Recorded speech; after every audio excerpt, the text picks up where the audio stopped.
ಕೇಂದ್ರದಲ್ಲಿ ನರೇಂದ್ರ ಮೋದಿಯವರ ನೇತೃತ್ವದ ಸರ್ಕಾರ ಅಧಿಕಾರಕ್ಕೆ ಬಂದ ಮೇಲೆ ಭಾರತ ದೇಶ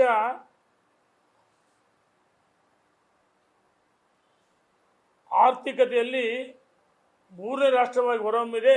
ಒಂದು ಕಾಲದಲ್ಲಿ ಅದು ಎಷ್ಟೋ ಹಿಂದಿತ್ತು ಕಾಂಗ್ರೆಸ್ ಸರ್ಕಾರ ಅವಧಿಯಲ್ಲಿ. ಇವತ್ತು ಸ್ವದೇಶಿ ಉತ್ಪನ್ನಗಳಿರ್ಬೋದು, ಮೇಕ್ ಇನ್ ಇಂಡಿಯಾ ಇರ್ಬೋದು, ಭಾಳಷ್ಟು ಜನಪರವಾದ ಆಡಳಿತವನ್ನು ನರೇಂದ್ರ ಮೋದಿಯವರು ಕೊಟ್ಟಿದ್ದಾರೆ. ಮತ್ತು ಮೊನ್ನೆ ಆಗಸ್ಟ್ 15ನೇ ತಾರೀಕು ರಾಷ್ಟ್ರಧ್ವಜಾರೋಹಣ ಮಾಡಿದ ನಂತರ ಭಾರತ ದೇಶದ ಜನರಿಗೆ ಅವರು ಒಂದು ಸಂದೇಶ ಕೊಟ್ಟರು. ಧ್ವಜಾರೋಹಣ ಮಾಡಿ GST ಏನು ಜನರಿಗೆ, ಸಾಮಾನ್ಯ ಜನರಿಗೆ, ಮಧ್ಯವರ್ಗದ ಜನರಿಗೆ, ರೈತರಿಗೆ ಹೊರೆಯಾಗುತ್ತೆ, ಇದನ್ನು ಕಡಿಮೆ ಮಾಡ್ತೀವಿ ಅಂತ ಹೇಳಿದರು. ನರೇಂದ್ರ ಮೋದಿಯವರು ಏನು ಆಗಸ್ಟ್ 15ನೇ ತಾರೀಕು ದೇಶದ ಜನರಿಗೆ ಭರವಸೆಯನ್ನು ಕೊಟ್ಟರು. 4 ಸ್ಲ್ಯಾಬ್ಗಳು 28, 22, 18, 5 ಇತ್ತು. 4 ಸ್ಲ್ಯಾಬ್ಗಳು. 4 ಸ್ಲ್ಯಾಬ್ಗಳಲ್ಲಿ 28, 22 ತೆಗೆದು ಕೈಬಿಟ್ಟು ಕೇವಲ 12 ಮತ್ತು 5 2 ಸ್ಲ್ಯಾಬ್ಗಳಿಗೆ ಸೀಮಿತಗೊಳಿಸಿ ಮಧ್ಯಮದ ವರ್ಗ ಜನರಿಗೆ, ಸಾಮಾನ್ಯ ಜನರಿಗೆ ಮತ್ತು ರೈತ ಕುಟುಂಬಕ್ಕೆ GSTಯನ್ನು ಸರಳೀಕರಣಗೊಳಿಸಿದ್ದು ನಿಜವಾಗ್ಲೂ ನಾವು ದಾವಣಗೆರೆ ಜಿಲ್ಲೆ ಮತ್ತು ಕರ್ನಾಟಕ ಜನತೆಯ ಪರವಾಗಿ ನಮ್ಮ ನರೇಂದ್ರ ಮೋದಿಯವರಿಗೆ, ನಿರ್ಮಲಾ ಸೀತಾರಾಮನ್ ಅವರಿಗೆ ನಾವು ಅಭಿನಂದಿಸ್ತಾ ಇದ್ದೀವಿ.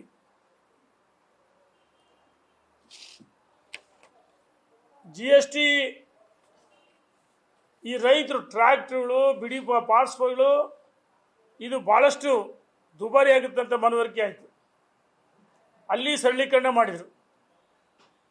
ಇನ್ನು ಮಧ್ಯಮ ವರ್ಗದವರು ಮನೆಗಳನ್ನು ಕಟ್ಟೋದಕ್ಕೆ ಸಿಮೆಂಟು, ಸ್ಟೀಲು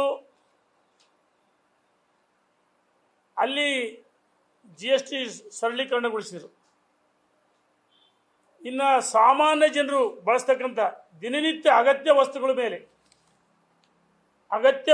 ಮೇಲೆ ಅಥವಾ ಸಣ್ಣ ಪುಟ್ಟ ಜನ ಕಾರ್ ಖರೀದಿ, ಸಣ್ಣ ವಾಹನ ಖರೀದಿ ಮಾಡೋಕ್ಕೂ ಸಹ GSTಯಿಂದ ಇವತ್ತು ಭಾಳಷ್ಟು ಅನುಕೂಲ ಆಯಿತು, ಸರಳೀಕರಣಗೊಳಿಸಿದರೆ. ಅದಕ್ಕೋಸ್ಕರ ನರೇಂದ್ರ ಮೋದಿಯವರಿಗೆ, ನಿರ್ಮಲಾ ಸೀತಾರಾಮನ್ ಅವರಿಗೆ ನಾವು ಅಭಿನಂದಿಸ್ತಿದ್ದೀವಿ. ಕಾಂಗ್ರೆಸ್ನವ್ರು ಹೇಳ್ತಾರೆ ರಾಜ್ಯಕ್ಕೆ 17,000 ಕೋಟಿ ನಷ್ಟ ಆಗುತ್ತೆ ಅಂತ ಹೇಳ್ತಾರೆ. ನಾನು ಕೇಳ್ತೀನಿ ಕಾಂಗ್ರೆಸ್ಸಿನ ಮುಖಂಡರುಗಳಿಗೆ,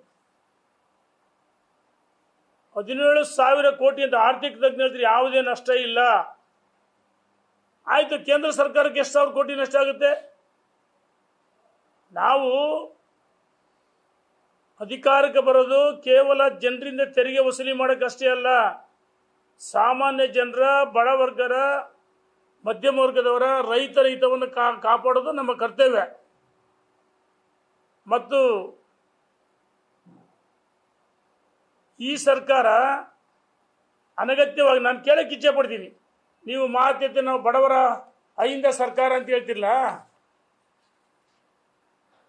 ಹಿಂದುಳಿದ ಪರಿಶಿಷ್ಟ ಜಾತಿ ಪಂಗಡ ಎಲ್ಲ ವರ್ಗದವರು ಮತ್ತು ಆರ್ಥಿಕವಾಗಿ ಎಲ್ಲ ವರ್ಗದಲ್ಲಿ ಬಡತನ ಇದ್ದಂಥವ್ರಿಗೆ ನಿಮ್ಮ ಸರ್ಕಾರದ ನಿರ್ಧಾರದಿಂದ ಭಾಳಷ್ಟು ಅಗತ್ಯ ವಸ್ತುಗಳು ಬೆಲೆ ಏರಿಕೆ ಆಗ್ತದವೆ ಕರ್ನಾಟಕದಲ್ಲಿ. ನೋಡಿ, ಇವರು ಡೀಸೆಲ್ ಮಾರಾಟ 1 ಲೀಟ್ರಿಗೆ 21.17, ಪೆಟ್ರೋಲ್ 1 ಲೀಟರ್ಗೆ 21.84. ಕರ್ನಾಟಕ ಸೇಲ್ಸ್ದಾಗ ರಾಜ್ಯ ಸರ್ಕಾರದಿಂದ ಟ್ಯಾಕ್ಸ್ ಆಗ್ತಿರಲ್ಲ, ಇದಿರಬಹುದು. ಮತ್ತು ಆಗಸ್ಟ್ 1ನೇ ತಾರೀಕು ನೋಂದಣಿ ಶುಲ್ಕ 2 ಹೆಚ್ಚಿಸಿದಿರಿ. ನಿವೇಶನ, ಭೂಮಿ, ಪ್ಲಾಟ್ ಯಾವುದೇ ಸ್ಥಿರಾಸ್ತಿ ಖರೀದಿ ಮಾಡೋಕ್ಕೆ ನೋಂದಣಿ ಶುಲ್ಕ ಜಾಸ್ತಿ ಮಾಡಿದಿರಿ. ಮತ್ತು ಸ್ಟ್ಯಾಂಪ್ ಡ್ಯೂಟಿ ಅದನ್ನು ಸಹ ಹೆಚ್ಚು ಮಾಡಿದಿರಿ. ನಾನು ಸರ್ಕಾರಕ್ಕೆ ಕೇಳಕ್ಕೆ ಇಚ್ಛೆ ಪಡ್ತೀನಿ, ಮಾನ್ಯ ಮುಖ್ಯಮಂತ್ರಿಗಳಿಗೆ, ಹಣಕಾಸು ಸಚಿವರು ಅವರೇ, ಸನ್ಮಾನ್ಯ ಮುಖ್ಯಮಂತ್ರಿಗಳೇ, ನಿಮ್ಮ ಸರ್ಕಾರ ಯಾರ ಪರವಾಗಿರ್ತಕ್ಕಂಥ ಸರ್ಕಾರ? ಜನರ ಜೇಬಿಗೆ ಕತ್ತರಿ ಹಾಕಿ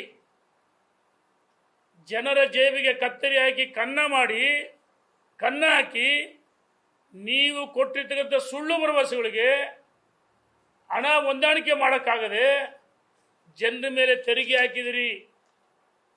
ಸ್ಟ್ಯಾಂಪ್ ಡ್ಯೂಟಿ ಒಂದಕ್ಕೆ 5 ಪಟ್ಟು ಜಾಸ್ತಿ ಮಾಡಿದ್ರೆ 100 ರೂಪಾಯಿ 500 ರೂಪಾಯಿ ಬೆಲೆ ಬಾಳುತ್ತೆ, 20 ರೂಪಾಯಿದು 100 ರೂಪಾಯಿ ಬೆಲೆ ಬಾಳುತ್ತೆ. ನೋಂದಣಿ ಶುಲ್ಕ ಜಾಸ್ತಿ ಮಾಡಿದಿರಿ. ನಾನು ಕೇಳಕ್ಕೆ ಇಚ್ಛೆ ಪಡ್ತೀನಿ ಸರ್ಕಾರಕ್ಕೆ, ನೀವು ಅಧಿಕಾರಕ್ಕೆ ಬಂದ ಮೇಲೆ ಈ ರಾಜ್ಯದಲ್ಲಿ ಒಂದು ಗುಂಡಿ ಮುಚ್ಚಕ್ಕಾಗಿಲ್ಲ. ನಿಮ್ಮ ಸರ್ಕಾರಕ್ಕೆ ನಾಚಿಕೆ ಆಗಬೇಕು. ಜನರ ಶಾಪ, ರೈತರ ಶಾಪ ತಟ್ಟುತ್ತೆ ಸರ್ಕಾರಕ್ಕೆ. ಆ ಹೆಣ್ಮಕ್ಳಿಗೆ 2,000 ರೂಪಾಯಿ ನೆಟ್ಗೆ ಅದನ್ನು ಕೊಡ್ತಾ ಇಲ್ಲ. ಇವನ್ ಇದೆಯಂತ ಇಲ್ಲೇ ಇಲ್ಲ. ಶಕ್ತಿ ಬಸ್ಗಳೇ ಇಲ್ಲ, ಹಳ್ಳಿಗಳು ಎಲ್ಲಿದೆ ಬಸ್ಗಳು? ತೋರಿಸ್ಬೇಕಲ್ಲ. ಯಾವುದೋ ಡೊಕ್ಕ ಬಸ್ ಓಡಿಸಿ ಭಾರಿ ದೊಡ್ಡ ಸಾಧನೆ ನಿಮ್ದು ಶಕ್ತಿದು. ಮಾನ್ಯ ಮುಖ್ಯಮಂತ್ರಿಗಳೇ, 2,000 ರೂಪಾಯಿ ಕೊಟ್ಟಂಗೆ ಮಾಡ್ತಾರೆ. ಯಾರೋ ಆ ಮದ್ಯವನ್ನು ಸೇವನೆ ಮಾಡ್ತಾರೆ, ಯಾರು ಬಡವರು, ಅಂಥದಕ್ಕೆ ಎಷ್ಟು ಪಟ್ಟು ಏರಿಸಿರಿ. ನಾನು ಸಂಪೂರ್ಣ ಮಾಹಿತಿಯನ್ನು ಕೊಟ್ಟಿದ್ದೀನಿ ಮಾಧ್ಯಮ ಸ್ನೇಹಿತರಿಗೆ. ನಾನು ನಿಮ್ಮ ಸರ್ಕಾರ ಕೇಳಕ್ಕೆ ಇಚ್ಛೆ ಪಡ್ತೀನಿ, ನೀವು ಬಡವರ ಪರ ಸರ್ಕಾರ ಆಗಿದ್ರೆ, ಸಾಮಾನ್ಯ ವರ್ಗ, ಮಧ್ಯಮ ವರ್ಗ, ರೈತರ ಪರವಾಗಿದ್ದ ಸರ್ಕಾರ ಇದ್ರೆ, ನೀವೇನು ಸ್ಟ್ಯಾಂಪ್ ಡ್ಯೂಟಿ ಇರ್ಬೋದು, ನೋಂದಾವಣಿ ಶುಲ್ಕ ಇರ್ಬೋದು, ಅಥವಾ ಡೀಸೆಲ್ ಪೆಟ್ರೋಲ್ ದರ ಇರ್ಬೋದು, ಮದ್ಯದ ದರವ ಇವು ಜನರ ಜೇಬಿಗೆ ಕತ್ತರಿ ಹಾಕಿ ಕನ್ನ ಮಾಡಿ ಸೋರಿಕೆ ಆಗ್ತದಲ್ಲ. ನಾನು ಒತ್ತಾಯ ಮಾಡ್ತೀನಿ ಸರ್ಕಾರಕ್ಕೆ, ನೀವು ನಿಜವಾಗ್ಲೂ ಕಳಕಳಿ ಕಾಳಜಿ ಇದ್ರೆ, ನಿಮಗೆ ಆಸಕ್ತಿ ಇದ್ರೆ, ಏನು ಈ ಡೀಸೆಲ್ ಪೆಟ್ರೋಲ್ ಎಲ್ಲ ದರಗಳನ್ನ ಕೇಂದ್ರ ಸರ್ಕಾರ ಯಾವ ರೀತಿ ದೃಢ ನಿರ್ಧಾರ ತೆಗೆದುಕೊಂಡು GST 4 ಸ್ಲ್ಯಾಬ್ಗಳು ಬದಲಾಗಿ ಕೇವಲ 28, 22 ಬದಲಾಗಿ ಕೇವಲ 12, 5 ಸ್ಲ್ಯಾಬ್ ಇದೆಯಲ್ಲ, ಅದೇ ರೀತಿ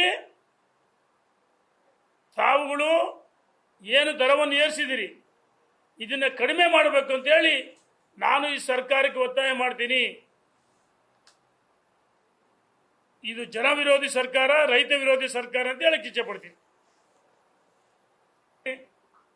ಮಾನ್ಯ ಮುಖ್ಯಮಂತ್ರಿಗಳೇ, ನೀವು ಕೊಟ್ಟಿರ್ತಕ್ಕಂಥ ಸುಳ್ಳು ಭರವಸೆಗಳ ಹಣ ಹೊಂದಾಣಿಕೆ ಸನ್ಮಾನ್ಯ ಮುಖ್ಯಮಂತ್ರಿಗಳು ಹೇಳಿದ್ದಾರೆ, ಕೃಷ್ಣ ಬೈರೇಗೌಡರು ಹೇಳಿದ್ದಾರೆ, ಇದನ್ನ ಸ್ವಾಗತ ಮಾಡಬೇಕಾಗಿತ್ತು.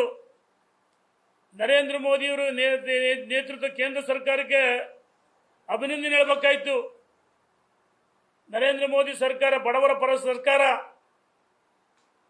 ಧನ್ಯವಾದ ಹೇಳಲು ಬದಲಾಗಿ ನಮಗೆ 17,000 ಕೋಟಿ ಅಷ್ಟ ಯಾಕೆ ಕಡಿಮೆ ಮಾಡೋಕ್ಕಾಗಲ್ಲ? ಮಾಡಲೇಬೇಕಲ್ಲ. ಕೇಂದ್ರ ಸರ್ಕಾರದ ಪಾಲಿಸಿ GST ನಿರ್ಧಾರ ಮಾಡಿದ ಮೇಲೆ ಇದು ಸ್ವಾಗತ ಮಾಡೋ ಬದಲಾಗಿ ಬೊಕ್ಕಸಕ್ಕೆ ನಷ್ಟ ಆಗುತ್ತಂದ್ರೆ ನೋಡಿ, ಇವೆಲ್ಲ ದರಗಳು ಏರಿಸಿದಿರಲ್ಲ. ರಿಜಿಸ್ಟ್ರೇಷನ್ ಫೀ 1ಕ್ಕೆ 2 ಪಟ್ಟು 4 ಪಟ್ಟು ಜಾಸ್ತಿ ಮಾಡಿದಿರಿ. ಸ್ಟ್ಯಾಂಪ್ ಡ್ಯೂಟಿ 1ಕ್ಕೆ 5 ಪಟ್ಟು ಜಾಸ್ತಿ ಮಾಡಿದಿರಿ. ಮದ್ಯದ ದರವನ್ನು ಜಾಸ್ತಿ ಮಾಡಿದಿರಿ. ಡೀಸೆಲ್ ಪೆಟ್ರೋಲ್ ದರ ಜಾಸ್ತಿ ಮಾಡಿದಿರಿ. ಆಮೇಲೆ ವಿದ್ಯುತ್ ಬಿಲ್ 1ನೇ ತಾರೀಕಿಂದ ಮೊನ್ನೆ ಗೃಹ ಬಳಕೆ ವಿದ್ಯುತ್ ದರ ಯೂನಿಟ್ಗೆ 36 ಪೈಸೆ ಹೆಚ್ಚಿಸಿರಿ. KERC ಆದೇಶ ಮಾಡಿದೆ 36 ಪೈಸೆ. ಇದನ್ನೆಲ್ಲ ಕಡಿಮೆ ಮಾಡಿರಿ ಮುಖ್ಯಮಂತ್ರಿಗಳೇ. ರೈತರ ಮಧ್ಯಮ ವರ್ಗ ಬಡಜನ ಐಯಿಂದ ಸರ್ಕಾರ ಆಗ್ಬೇಕಂದ್ರೆ ಎಲ್ಲ ದರಗಳು ಕಡಿಮೆ ಮಾಡ್ಬೇಕಂತೇಳಿ ಒತ್ತಾಯ ಮಾಡ್ತೀನಿ ನಾನು ಸರ್ಕಾರಕ್ಕೆ. ಇಲ್ಲದೇ ಇದ್ರೆ ಜನ ನಿಮಗೆ ಶಾಪ ಆಗ್ತಾರೆ ಅಂತೇಳಿ ಈ ಸರ್ಕಾರಕ್ಕೆ ನಾನು ಎಚ್ಚರಿಕೆಯನ್ನು ಕೊಡ್ತಾ ಇದ್ದೀನಿ.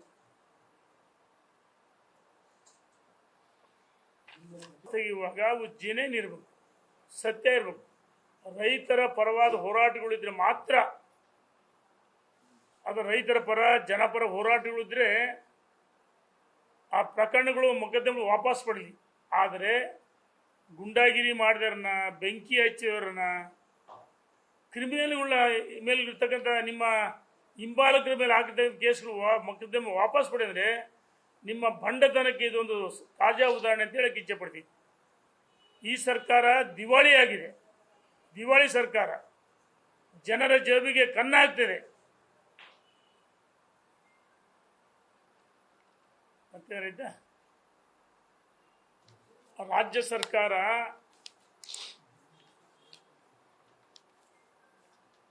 ಕೆಲ ಸಚಿವ ಸಂಪುಟ ನಿರ್ಣಯವನ್ನು ಮಾಡಿ EVM ಬದಲಾಗಿ ಬ್ಯಾಲೆಟ್ ಪೇಪರ್ ಸ್ಥಳೀಯ ಸಂಸ್ಥೆಗಳು ಅಂತ ಹೇಳಿದರು. ನಾನು ಸನ್ಮಾನ್ಯ ಮುಖ್ಯಮಂತ್ರಿಗಳಿಗೆ ಇಚ್ಛೆ ಪಡ್ತೀನಿ, ಹಂಗಾರೆ ರಾಜ್ಯದಲ್ಲಿ 138 ಸೀಟ್ ಬಂದು ಎದೆ ಉಪ್ಸಿ ಹೇಳ್ತಿರಲ್ಲ, ಹಂಗಾರೆ ಮತಗಳ ತಾನೇ ನೀವು ಮಾಡಿದ್ದೀರಾ? ಯಾಕೆ ಲೋಕಸಭೆ ಚುನಾವಣೆ ಅಷ್ಟೇ ಹೇಳ್ತೀರಿ? ಹಂಗಾರೆ 138 ಸೀಟ್ ಬಂದವಲ್ಲ, ಮತ್ತೆ ಇದನ್ನು ನೀವು ಮಾಡಿರ್ಬೇಕು. ಹಂಗಾರೆ ಯಥಾರಾಜ ತಥಾಪರಿ ನೀವು ಮಾಡಿದ್ದೇನು ಬೇರೆಗೆ ಹೇಳ್ತೀರ ಅಷ್ಟೇ. ಕೇಂದ್ರ ಸರ್ಕಾರ ಯಾವುದೇ ಇದು ಚುನಾವಣೆಯಾಗ ಸಾಂವಿಧಾನಿಕ ಒಂದು ಸಂಸ್ಥೆ ಮೇಲೆ ಅನುಮಾನನೂ ಪಡಬಾರ್ದು, ಆರೋಪನೂ ಮಾಡಬಾರ್ದು, ಸ್ವತಂತ್ರವಾಗಿ ಕಾರ್ಯನಿರ್ವಹಿಸ್ತಿದೆ. ಅದರ ಬದಲಾಗಿ ಕೇಂದ್ರ ಸರ್ಕಾರ ಯಾವುದೇ ಇದಿಲ್ಲ.